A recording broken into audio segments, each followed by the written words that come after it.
નમસ્તે વિદ્યાર્થી મિત્રો, ધોરણ 5 વિષય આસપાસ, જેમાં આજે આપણે પાઠ 11 ભણીશું. પાઠનું નામ છે સુનીતા અવકાશમાં, કે જેમાં આજે આપણે ભાગ 1 જોશું.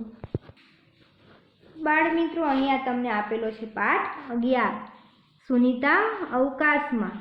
અવકાશમાં એટલે કે આકાશમાં. સુનીતા વિલિયમ્સ, જેનું નામ તમે સાંભળ્યું જ હશે. ચલો અહીંયા આપણે વિચારી અને કહીએ કે પૃથ્વી કેવી દેખાય છે. પૃથ્વીનું ચિત્ર નોટબુકમાં દોરો. તમારા ચિત્રમાં તમે ક્યાં છો તે બતાવો. તમારા મિત્રોના ચિત્રો પણ તમારે જોવાના છે. તો ઉત્તર તો કે પૃથ્વી કેવી છે, તો કે નારંગી જેવી ગોળ દેખાય છે. હવે ત્યાર પછી જોઈએ કે જો આપણી પૃથ્વી હકીકતમાં કેવી દેખાય છે, તો કે ખુશ્બુ અને ઉમંગ પૃથ્વીના ગોળા સાથે રમી રહ્યા છે. રમતા રમતા વાતો કરતા હતા. શું કરતા હતા? રમતા રમતા તે વાતો કરતા હતા. ખુશ્બુ કહે, તને ખબર છે, આવતીકાલે સુનીતા વિલિયમ્સ આપણી શાળાની મુલાકાતે આવે છે. મેં સાંભળ્યું છે કે તેઓ 6 મહિના કરતાં વધારે સમય અવકાશમાં રહ્યા હતા. ખુશ્બુ કહે છે કે આવતીકાલે આપણી શાળામાં સુનીતા વિલિયમ્સ આવવાના છે આપણી શાળાની મુલાકાતે, અને મેં એવું સાંભળ્યું છે કે તે 6 મહિના અવકાશમાં રહ્યા હતા. ઉમંગ કહે છે, ગોળા સામે જુએ છે. જો અહીં અમેરિકા છે, આફ્રિકા છે, પણ અવકાશ ક્યાં છે? ખુશ્બુ કહે, આકાશ, તારા, સૂર્ય અને ચંદ્ર બધા અવકાશમાં છે. પૃથ્વી પણ અવકાશમાં છે. ઉમંગ કહે, હા, મને ખબર છે. સુનીતા વિલિયમ્સ અવકાશયાનમાં ગયા હતા. ત્યાંથી તે પૃથ્વીને જોઈ શકતા હતા. એવું મેં ટીવી પર જોયું હતું. ક્યાં જોયું હતું? ટીવી પર. તો ખુશ્બુ કહે, ત્યાંથી પૃથ્વી આ ગોળા જેવી દેખાતી હશે? તો ઉમંગ કહે, જો આપણી પૃથ્વી આ ગોળા જેવી દેખાય છે તો પછી આપણે ક્યાં છીએ? તો ખુશ્બુ પેન લે છે અને તે ગોળા ઉપર મૂકે છે. ખુશ્બુ કહે, આપણે અહીંયા છીએ. જો અહીંયા આ ભારત છે. તો ઉમંગ કહે, જો આપણે આ રીતે અહીંયા છીએ તો આપણે બધા નીચે પડી જઈએ. મને લાગે છે કે આપણે ગોળાની અંદર જ હોઈશું. તો ખુશ્બુ કહે, જો આપણે અંદર હોઈએ તો પછી આકાશ, સૂર્ય, ચંદ્ર અને તારાઓ કઈ રીતે આપણને દેખાય? તમે ચિત્રમાં જોઈ શકો છો. તો કે આપણે ગોળા પર જ છીએ અને બધા દરિયા પણ ગોળા પર જ છે. એટલે કે છે આપણે ગોળાની ઉપર જ છીએ અને બધા દરિયા છે એ પણ ગોળા ઉપર જ છે. તો ઉમંગ કહે, ગોળાના નીચેનો ભાગ બતાવીને તારો કહેવાનો મતલબ છે કે અહીં કોઈ નથી રહેતું. એટલે કે છે ગોળાની નીચેનો ભાગ છે ત્યાં કોઈ રહેતું નથી. તો ખુશ્બુ કહે, અહીં પણ લોકો રહે છે. અહીં બ્રાઝિલ અને આર્જેન્ટિના છે. શું કહે છે? અહીં બ્રાઝિલ અને આર્જેન્ટિના છે. તો ઉમંગ કહે, ત્યાં લોકો ઊંધા ઊભા રહે છે. તે લોકો પડી જતા નહીં હોય? ખુશ્બુ કહે, હા, તે નવાઈની વાત છે, ખરું ને? અને આ ભૂરો ભાગ દરિયો જ હોવો જોઈએ. એટલે કે છે આ ભૂરો ભાગ છે તે દરિયો જ હોવો જોઈએ. દરિયાનું પાણી નીચે કેમ ઢોળાઈ જતું નથી? તો વિચારો અને કહો. જો પૃથ્વી આ ગોળા જેવી હોય તો આપણે નીચે કેમ પડી જતા નથી? તો કે પૃથ્વીના ગુરુત્વાકર્ષણ બળને કારણે આપણે પૃથ્વીની સપાટી તરફ ખેંચાયેલા રહીએ છીએ.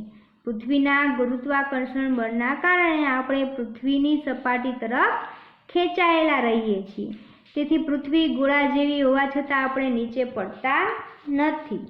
બીજું, શું આર્જેન્ટિનામાં લોકો ઊંધા ઊભા રહેતા હશે? તો કે આપણી પૃથ્વીનું કદ ઘણું વિશાળ છે.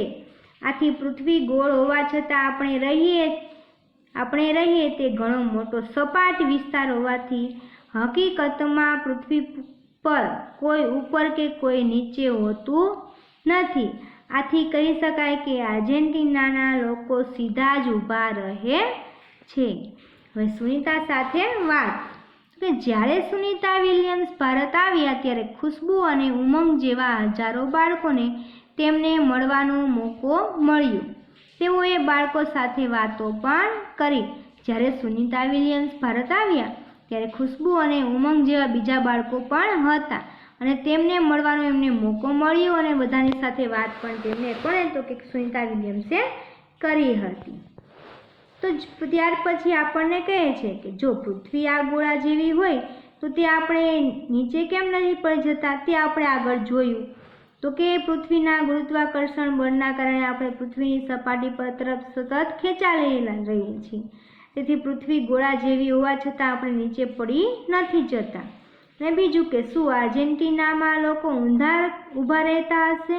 તો કે આપણી પૃથ્વીનું કદ ઘણું વિશાળ છે. આથી પૃથ્વી ગોળ હોવા છતાં આપણે રહીએ તે ઘણો મોટો સપાટ વિસ્તાર હોવાથી હકીકતમાં પૃથ્વી પર કોઈ ઉપર કે કોઈ નીચે હોતું નથી. આથી કહી શકાય કે આર્જેન્ટિનાના લોકો સીધા જ ઊભા રહે છે. હવે સુનીતાએ કહ્યું કે મારી મિત્ર કલ્પના ચાવલાને પણ બાળકોને મળવા ભારત આવવું હતું. હું ભારતમાં કલ્પનાનું સ્વપ્ન પૂરું કરવા આવી છું. સુનીતા વિલિયમ્સે કહ્યું કે મારી મિત્ર જે કલ્પના ચાવલા છે એને પણ બાળકોને મળવા માટે ભારત આવવું હતું. હું ભારતમાં કલ્પનાનું સ્વપ્ન છે એ પૂરું કરવા અહીંયા આવી છું. હવે અવકાશમાં રહેવાનો સુનીતાનો અનુભવ, એ અવકાશમાં કેવી રીતે રહે છે તે આપણે જોઈએ. અમે એક જગ્યાએ બેસી શકતા ન હતા. અમે અવકાશયાનમાં એક છેડેથી બીજે છેડે તરત જ પહોંચી શકતા હતા. ત્યાં પાણી પણ એક જગ્યાએ રહેતું નથી, તે ટીપા સ્વરૂપે તરતું હોય છે. અમારા હાથ અને મોઢું ધોવા માટે અમારે એ ટીપા પકડવાના અને પેપર તેનાથી ભીનું કરવાનું હોય છે. અમે ત્યાં ખૂબ જ અલગ રીતે ખાઈએ. અસલી મજા ત્યારે આવે જ્યારે અમે ડાઇનિંગ ટેબલની આસપાસ ખોરાકના પેકેટ પકડવા ફરતા હોઈએ છીએ. અવકાશમાં કાંસકાનો ઉપયોગ કરવાની જરૂર ન પડે. તો કે મારા વાળ છે એ કાયમ ઊભા જ રહે છે, ઊભા જ રહેતા હોય છે. કેવા? તો કે એમના વાળ એના ઊભા રહે છે. અવકાશયાનમાં ચાલી શકીએ નહીં એટલે અમારે હવામાં તરતું જ રહેવું પડે છે. અમારે સામાન્ય વસ્તુઓ અલગ રીતે કરવી પડે. કોઈ એક જગ્યાએ સ્થિર રહેવા અમારે અમારા શરીરને ત્યાં બાંધવું પડે છે. કાગળો પણ અવકાશયાનની દિવાલો પર ચોંટી જતા હતા. કાગળ ક્યાં ચોંટી જતા? કે દિવાલો ઉપર. અવકાશમાં રહેવાની ખૂબ જ મજા આવે, પરંતુ તે મુશ્કેલ પણ ઘણું છે. હવે ત્યાર પછી આપણે આગળ જોઈએ કે ફોટોગ્રાફ જુઓ અને લખો. શું તમે વિચારી શકો કે સુનીતાના વાળ કેમ ઊભા રહે છે? અને ત્યાર પછી કે સુનીતાના ફોટોગ્રાફ્સને જુઓ અને તેના પર લખેલી તારીખો જુઓ. બધું શું અને ક્યાં બન્યું છે તે પણ તમારે જોવાનું છે. કે સુનીતાના વાળ કેમ ઊભા રહે છે?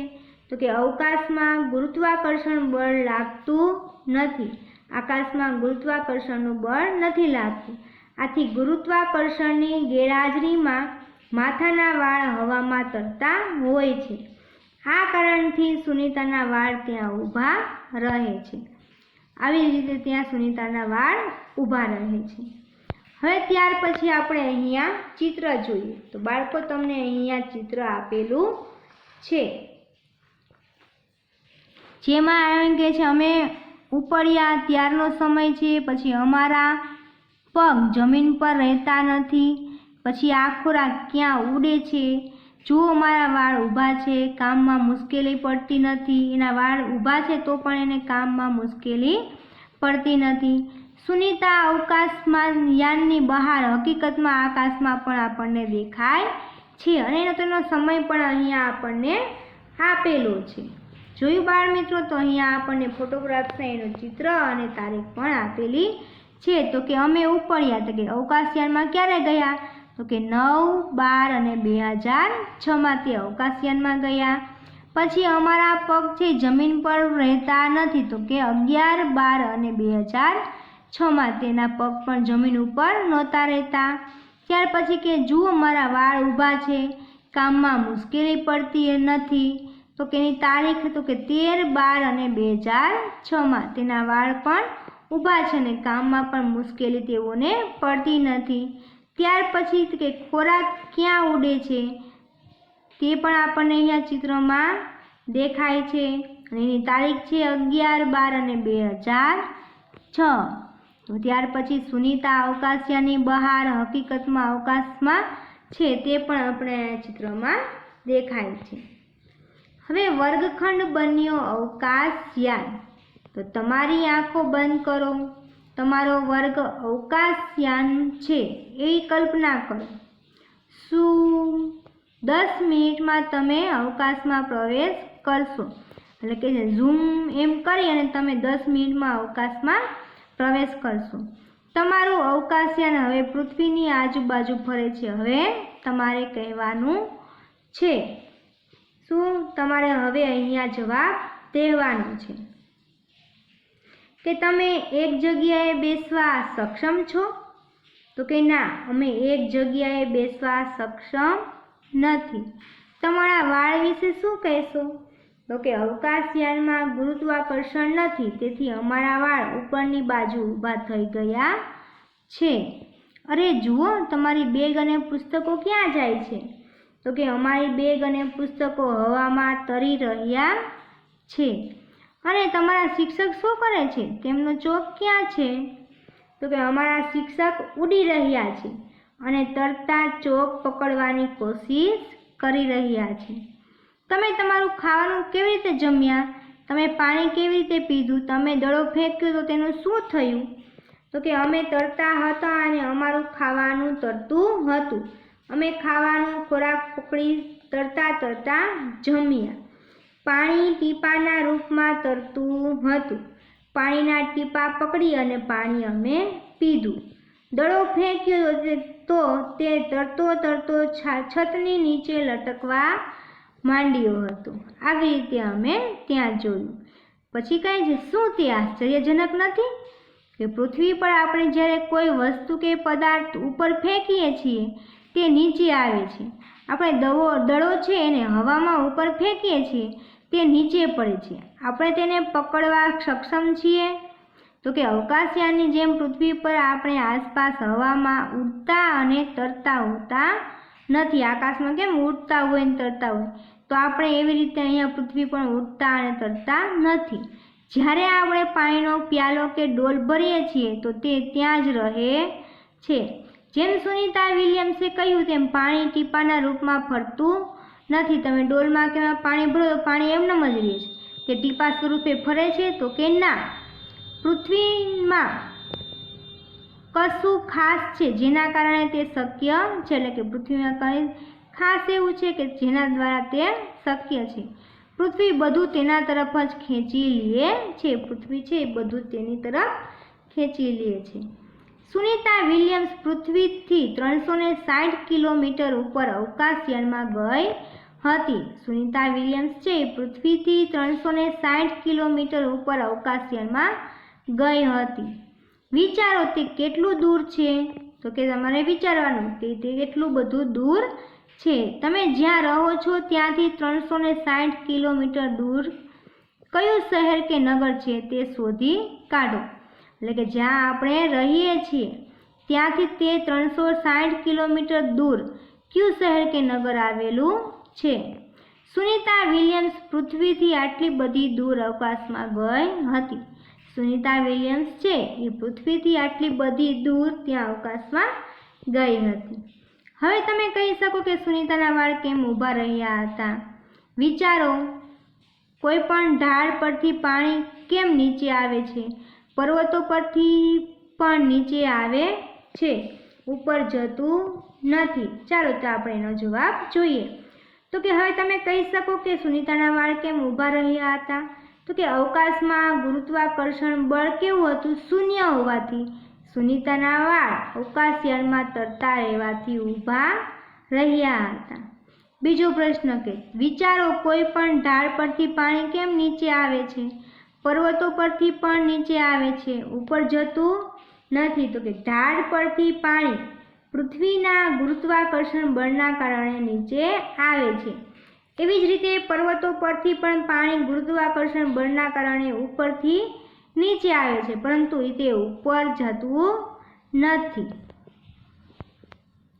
હવે ત્યાર પછી આપણને ચમત્કાર પહેલો જોઈએ. તો કે એક નાનો કાગળ અને સિક્કો ખેંચે છે. એક નાનો કાગળ છે સિક્કાને ખેંચે છે. ચાલો જોઈએ કે 5 રૂપિયાનો સિક્કો લો અને કાગળનો નાનો ટુકડો લ્યો.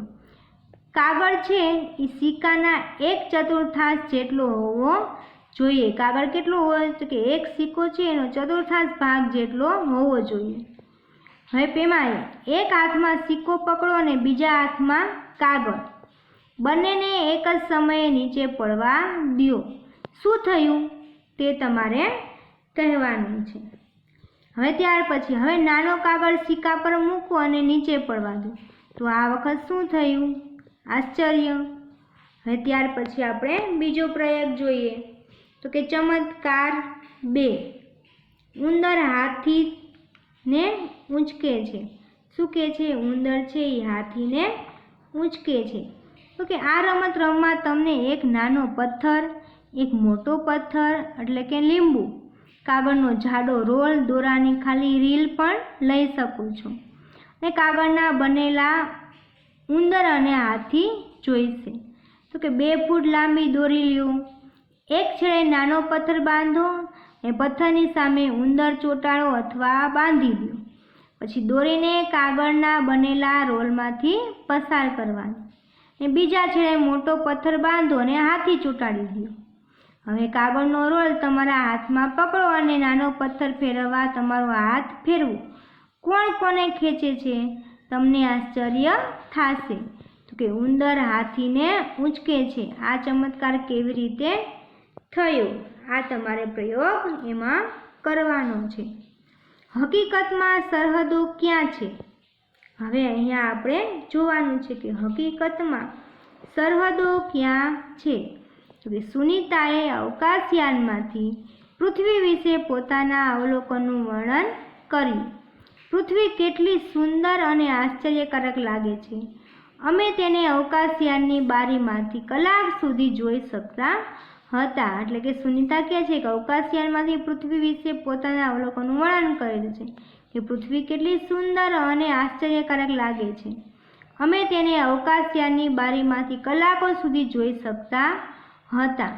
અમે પૃથ્વીનો ગોળ આકાર પણ જોઈ શકતા હતા. એટલે કે અમે પૃથ્વીનો ગોળ આકાર છે એ પણ જોઈ શકતા હતા. હવે અહીંયા આપણે આગળ જોઈશું. તો બાળ મિત્રો, આજે આપણે પાઠ 11નો ભાગ 1 સમજ્યા. આવતા વિડીયોમાં આપણે ભાગ 2 વિશે સમજશું. જય હિન્દ, જય ભારત.